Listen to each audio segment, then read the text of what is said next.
Hi and welcome back. I'm GC, and in this video what I'm going to do is show you how to create a subdomain. Now if you've got an account with us, just log into your control panel and then follow this video and you'll be able to do it.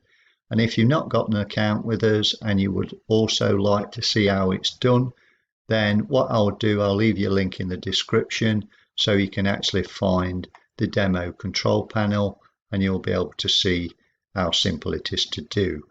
So all we need to do is be under My Domains, Hosted Domains. If you click that, then that will bring this page up. And what you'll need to do is create a subdomain. Now, when that comes up, you can then select which domain or domain you want your subdomain under. So let's say we'll go just for the first one, and let's just put in here woodworking,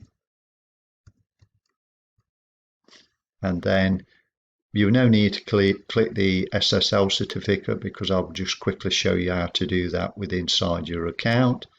Click Add Host, and then if you look down to your domains again and click on this red arrow here, you'll see that you've added a subdomain under this main domain here.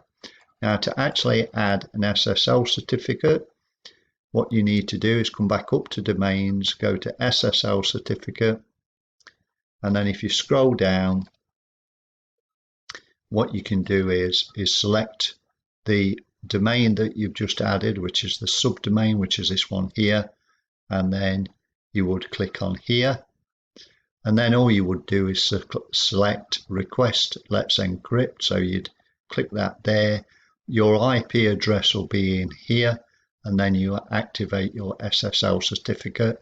And then when you've done that, within about 10 minutes, you'll find when you go back to your domain, so if we just go back to hosted domains, and then what you'll find is under your subdomain, you'll find that there is a SSL certificate added.